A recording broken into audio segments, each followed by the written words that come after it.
Bismillah, alhamdulillah, alladzi minas sa'adah fid dunya wal akhirah liman amana wa amila amalan salihan. Asyhadu an la ilaha illallah ar-rahmanur rahim wa asyhadu anna Muhammadan abduhu wa rasuluhu khatamul anbiya'i wal mursalin. Amma ba'd.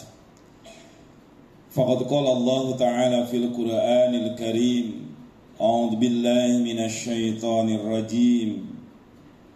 Ya ayyuhalladzina amanu ittaqullaha wal tanzur nafsum ma qaddamat lighad wattaqullaha innallaha khabirum bima ta'malun.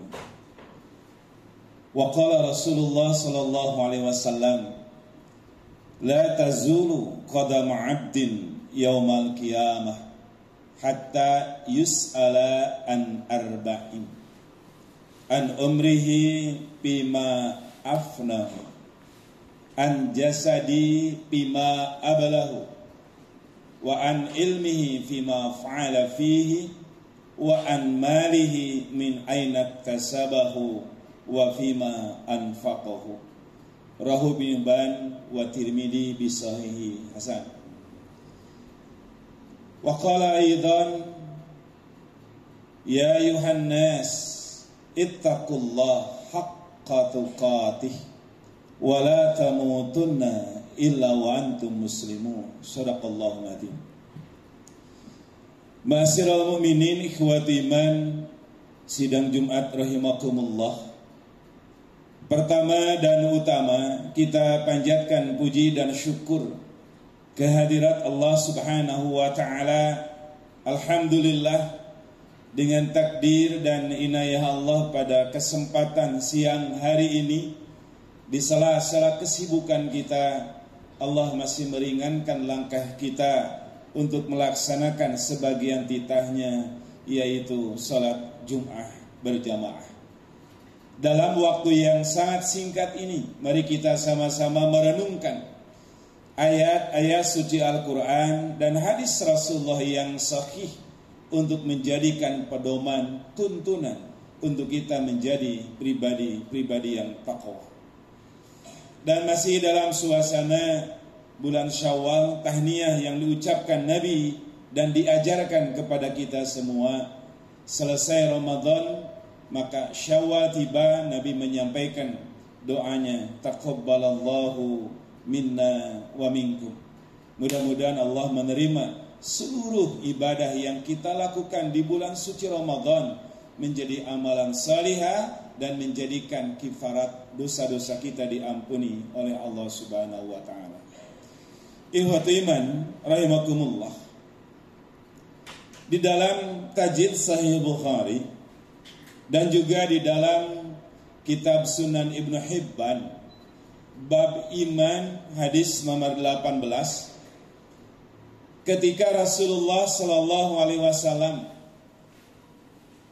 selesai melaksanakan salat hari raya Idul Fitri, di malam harinya para sahabat berkumpul, musafahat, mereka bersalaman, mereka saling memaafkan. Kemudian Nabi menyampaikan 4 wasiat di malam kedua di bulan Syawal itu. Dan Nabi menyampaikan, an Abi Hurairah radhiyallahu anhu qala Rasulullah sallallahu alaihi wasallam, la tazulu qadama 'abdin yaumal qiyamah hatta tus'ala an arba'in. Tidak akan beranjak seorang hamba kelak pada hari kiamat ketika Allah kumpulkan mereka di padang mahsyar, hatta tus'ala an arba'in, sehingga mereka akan ditanya, akan diadili oleh Allah, akan disidang oleh Allah di persidangan yang maha adil, dan dia akan ditanya an arba'in, dari 4 perkara. Yang pertama kata Nabi, an umrihi bima afnahu. Ditentang umur yang Allah berikan kepada kita, bima afnahu, digunakan untuk apa? Selama kita balik sampai umur kita diberhentikan oleh Allah dengan kematian. Ditentang umur, masalahnya bukan panjang dan pendek, bukan tua dan muda, tapi umur itu diisi dengan amal soleh atau amal yang salah. Ketika Allah memberikan umur kita panjang, ketika Allah memberikan umur kita dalam keadaan sehat walafiat, digunakan untuk beribadah atau digunakan untuk berbuat maksiat kepada Allah. Setiap tahun umur kita bertambah, pertanggungjawabannya akan bertambah. Setiap bulan umur kita akan ditanya. Bertambah umur, bertambah tahun, bertambah bulan, bertambah berganti detik, semua yang kita lakukan kita akan pertanggungjawaban kita kelak di akhirat di hadapan Allah. Aina umrika, digunakan untuk apa ketika Allah memberikan umur kepada kita hidup di dunia ini? Maka insya Allah yang terpenting buat kita bukan hanya panjang umur dan juga bukan hanya pendek umur kemudian kita banyak beribadah, tetapi yang terpenting kata Az-Zurzani, sedang apa ketika kita mengakhiri umur kita. Maka tadi di awal Allah Subhanahu wa taala berfirman, ya ayuhan nas ittaqullah haqqa tuqatih wa la tamutunna illa wa antum muslimun. Wahai orang-orang yang beriman, wahai manusia, bertakwalah kalian kepada Allah, takwa yang benar-benar takwa, dan janganlah kalian meninggal kecuali ada dalam ketakwaan, ada dalam keadaan kita muslim. Panjang umur, ibadah luar biasa, ternyata di akhir hayat kita su'ul khatimah. Nauzubillah min dzalik. Jangan sampai Allah mengambil nyawa kita, mengakhiri umur kita. Kita sedang berbuat dosa, berbuat maksiat kepada Allah. Maka doa yang sering kita panjatkan, doa yang sering kita memohon kepada Allah, wala tamutunna illa wa antum muslimun, janganlah kalian meninggal kecuali ada dalam keislaman. Artinya sedang bagaimana kita mengakhiri umur kita. Kalau mengakhiri umur kita, Allah memanggil kepada kita selesai hidup di muka bumi dalam keadaan sujud kepada Allah, dalam keadaan sedang berbuat ibadah kepada Allah.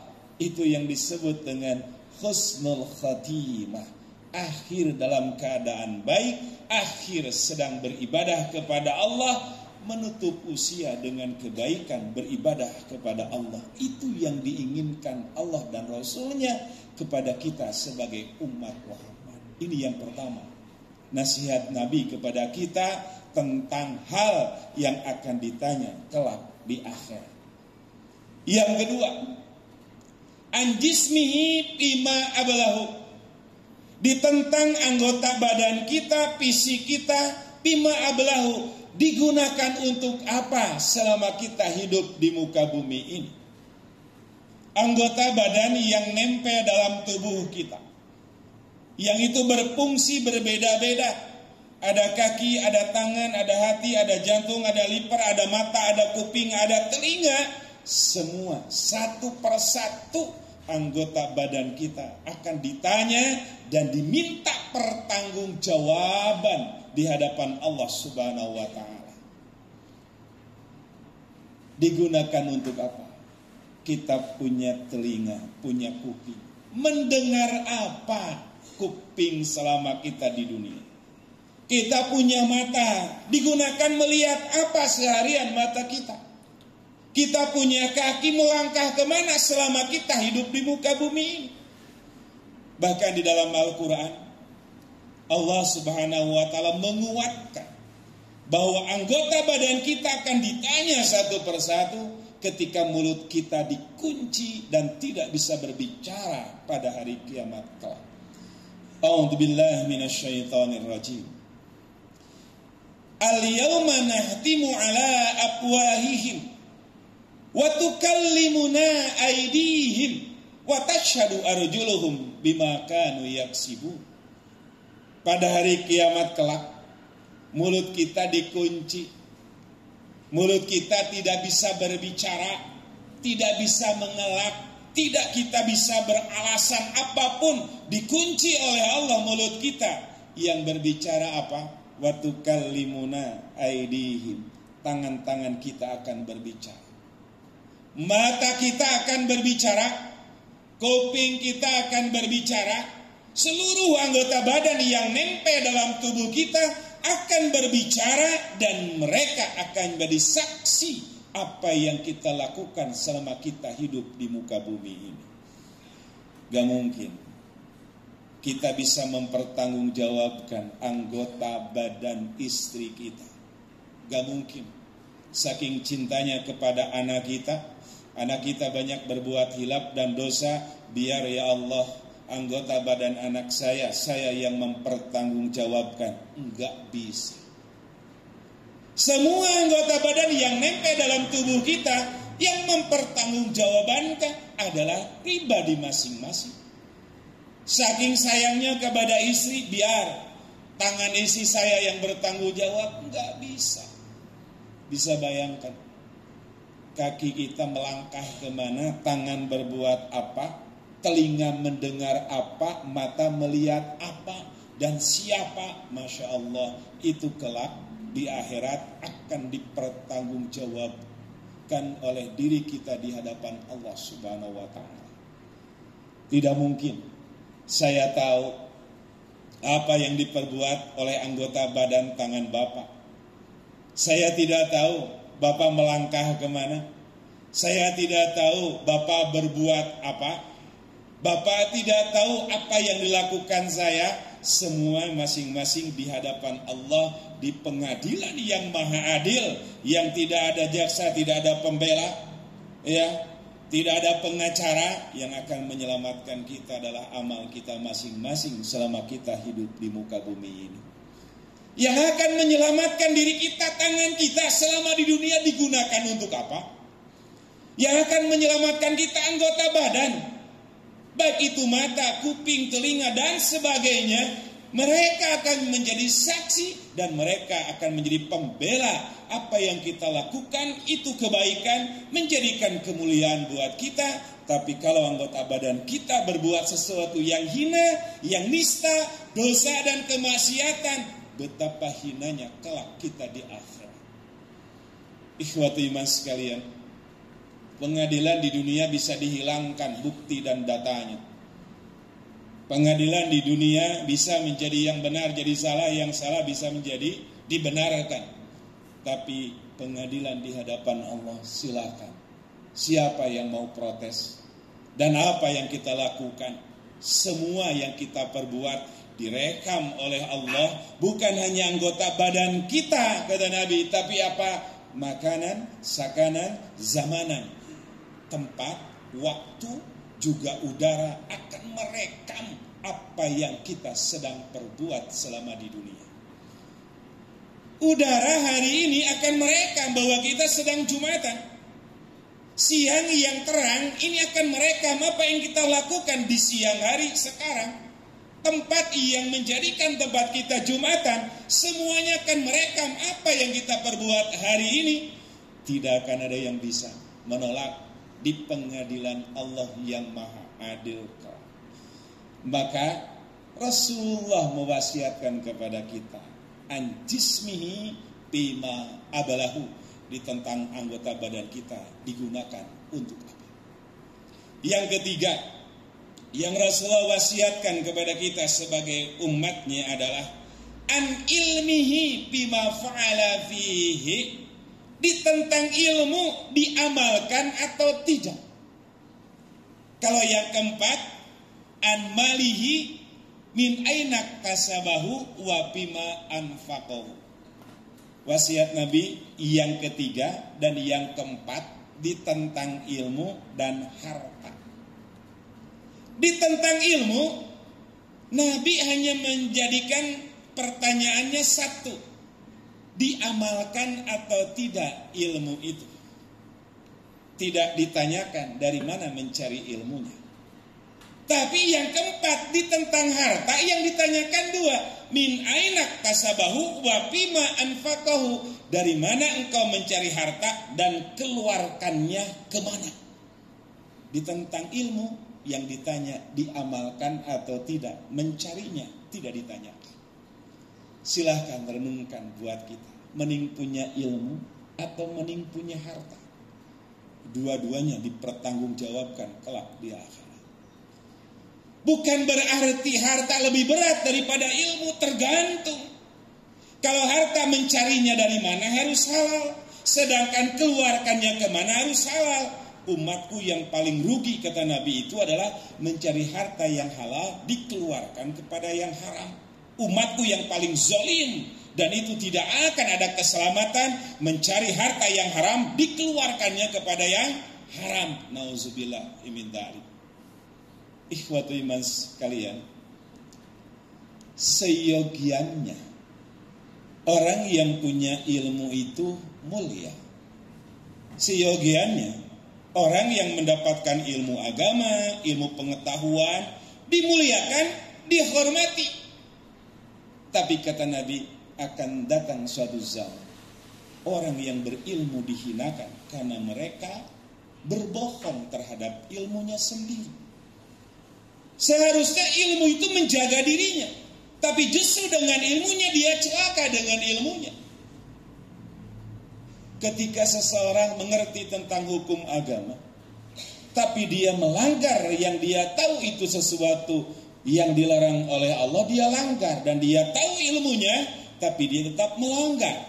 Betul kata Nabi, orang yang berilmu, dia zalim karena seseorang yang berilmu, dia zalim karena dia tidak mengamalkannya.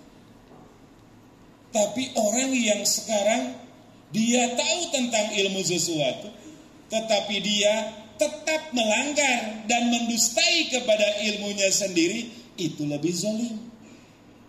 Maka kalau ada orang salah karena ketidaktahuannya, maka disebut madlum, orang yang zalim.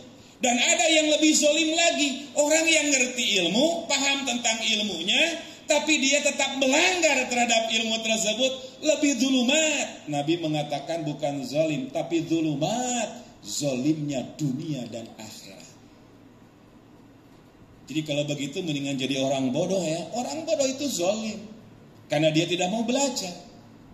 Tapi ada orang yang belajar, punya ilmu, ngerti agama, ngerti ilmunya, tapi dia tetap melanggar. Zulumat, dunia dan akhirat mendapatkan kezaliman. Boleh saja di dunia dia mendapatkan kehormatan, jabatan dan sebagainya, tapi nauzubillah, kata Nabi, zulumat, dunia dan akhirat dia mendapatkan kezaliman. Apa zalim itu? Zulumat artinya gelap. Gelap itu artinya orang yang berbuat zalim, ngerti ilmunya, hukumnya dan sebagainya, tapi dia tetap melanggar. Zulumat dalam keadaan kegelapan. Gelap zulumat di sana apa, Pak? La barakatun wala rahmat.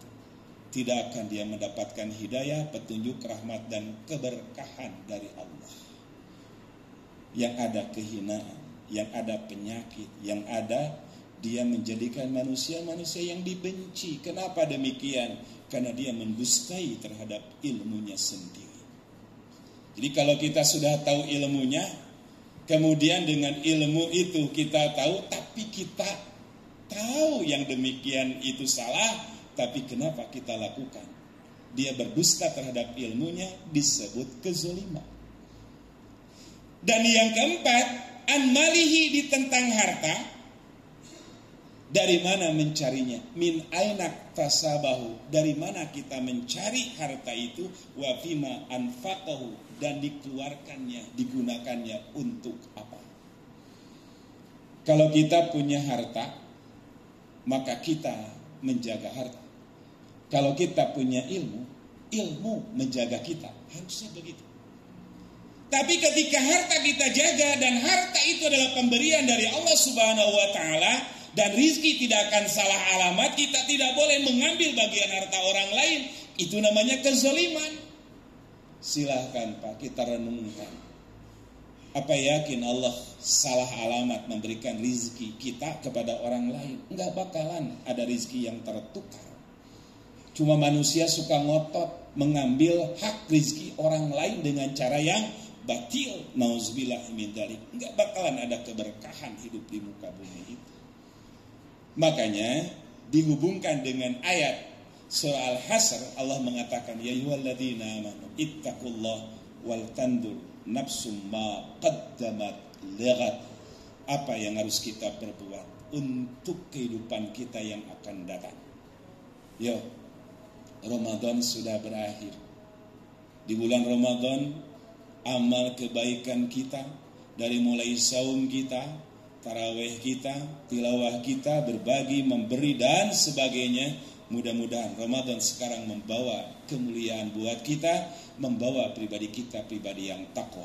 Berarti Syawal kita sedang dalam keadaan suci, bersih, fitrah, tidak punya dosa sedikit pun. Kita sudah bertobat kepada Allah, dibersihkan jasad kita dengan istighfar, pribadi yang takwa, dan harta kita dibersihkan dengan zakat fitrah dan zakat mal. Artinya, di hari yang penuh kefitrah ini, mari kita sama-sama introspeksi dan muhasabah dari 4 yang tadi. Ditentang umur digunakan untuk apa? Tidak selamanya hidup di muka bumi ini umur kita akan berakhir, tapi konsekuensinya akan diminta pertanggungjawaban di hadapan Allah. Yang kedua, anggota badan yang nempel dalam tubuh kita. Mata berfungsi melihat, mulut berfungsi berbicara, hidung bisa mengendus, kuping bisa mendengar, tangan bergerak, kaki bisa melangkah. Semuanya tidak gratis. Di hadapan Allah akan satu persatu akan ditanya oleh Allah dan kita mempertanggungjawabkan kelak di akhirat. Dan yang ketiga adalah ditentang harta. Harta yang kita dapat harus harta yang halal. Bisa bayangkan, ketika harta halal kita dapat, kemudian diberikan kepada istri, dimakan oleh keluarga, maka itu Bapak sudah melaksanakan bagian wasiat Allah. Apa wasiatnya? Ku anfusakum wa ahlikum nar. Jagalah diri kalian dan keluarga kalian dari api neraka. Sebab api neraka itu adalah waquduhan nas wal hijarah. Neraka itu kayu bakarnya manusia dan batu. Mafhumnya, ridho enggak kita? Kalau istri yang kita cintai, anak yang kita cintai sejak kecil menjadi bahan bakar api neraka karena kita tidak mendidik sebagai bapak, tidak memberikan pelajaran kepada istri sebagai suami, anak dan istri menjauh daripada beribadah kepada Allah, bapak tanggung jawabnya kelak di akhirat sungguh berat buat kita semua. Maka insya Allah mulai dari apa yang kita dapat sebagai harta, berikan kepada istri harus halal, dimakan sama anak dan keluarga, menjadi bagian Bapak melaksanakan syariat perintah Allah, menjaga diri dan keluarga kita. Maka Imam Ghazali mengatakan, jangan kau bawa harta yang haram diberikan kepada anak dan istri, dimakan oleh anak dan istri kita, menjadi bagian darah, daging, tulang, dan bagian anggota tubuh mereka. Maka hati-hati. Al-haramu ma yakulu minal harami mailul haram. Apa yang dimakan dari sesuatu yang haram, maka anggota badan itu sangat sulit untuk diajak beribadah kepada Allah. Kenapa baca Quran jadi malas? Kenapa tahajud jadi malas? Kenapa ketika kita mau Ramadan berbuat kebaikan malas? Jangan-jangan ada yang dimakan dan diminum dari sesuatu yang haram. Kenapa ketika kita menghadiri pengajian begitu berat untuk kita menghadiri pengajian? Jumatan langkah saja berat, dari kantor ke masjid itu dekat. Hati-hati. Ketika kita melaksanakan perintah Allah, betapa beratnya badan kita, mail lil harami. Jangan-jangan ada yang dimakan dan yang kita minum dari sesuatu yang haram dan kita tidak tahu. Maka kata Imam Ghazali, jangan kau khianati, jangan kau menjerumuskan istri dan anakmu kepada neraka yang kau berikan dari sesuatu barang yang haram yang dimakan oleh mereka, sehingga berat untuk engkau membawa kepada kebaikan kepada istri dan anak kita. Maka iman sekalian, insya Allah wasiat Rasulullah dari 4 yang tadi, di hari yang penuh dengan kesucian di bulan Syawal ini, mari kita renungkan, mari kita tanamkan, mari kita laksanakan dan amalkan. Tanamkan dari diri kita sendiri, kemudian kepada keluarga kita, istri dan anak-anak. Insya Allah Allah memberikan keberkahan kepada kita semua. Itulah 4 wasiat Rasulullah SAW yang menjadikan kehormatan buat kita baik di dunia ataupun kelak di akhirat, dan menjadi pribadi-pribadi yang takwa yang Allah sudah menyiapkan uiddatil muttaqin, surga yang luasnya seluas langit dan bumi. Barakallahu fil Quran.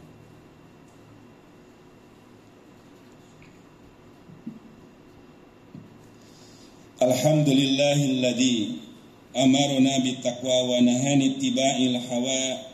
Asyhadu an la ilaha illallah wahdahu la syarikalah wa asyhadu anna Muhammadan abduhu wa rasuluh. Ikhwatu iman sidang Jumat rahimakumullah. Tadi di khutbah pertama saya menyampaikan tentang wasiat Nabi kepada kita semua sebagai umatnya. 4 hal ini mungkin sering kita dengar. Saya tadarus mengulang lagi untuk kita mengenang kembali, untuk kita merenungkan kembali. Dan momentum tersebut sangat tepat di hari Jumat yang penuh keberkahan, di hari Jumat yang penuh dengan kesucian, di bulan Syawal baru kita membersihkan diri kita, membersihkan harta kita. Mudah-mudahan di bulan Syawal ini kita memulai yang terbaik dan kita dipertemukan oleh Allah di Ramadan yang akan datang. Dan insya Allah mari kita sama-sama merenungkan dan memuhasabahkan diri kita, menjernihkan pikiran kita, membersihkan hati kita. Mudah-mudahan doa yang kita akan panjatkan dijadikan doa yang mustajab, diijabah oleh Allah Subhanahu wa taala. Allahumma ighfir lil mu'minina wal mu'minat wal muslimina wal muslimat al ahya minhumul amwat innaka sami'un qaribun mujibu da'wah. Rabbana ighfir lana wa li ikhwanina alladhina sabaku bil iman wa la taj'al fi qulubina ghillan lil ladzina amanu rabbana innaka raufur rahim. Rabbana zalamna anfusana fa in lam taghfir lana wa tarhamna lanakunanna minal khasirin. Rabbana hab lana min azwajina wa dzurriyyatina qurrata a'yun waj'alna lil muttaqina imama. Rabbi habli minas salihin. Rabbana atina bid dunya hasanah wa bil akhirati hasanatan wa qina adzabannar. Allahumma rabbil izzati amma yasifuna wa salamun ala mursalin walhamdulillahi rabbil alamin. Wallahu akbar.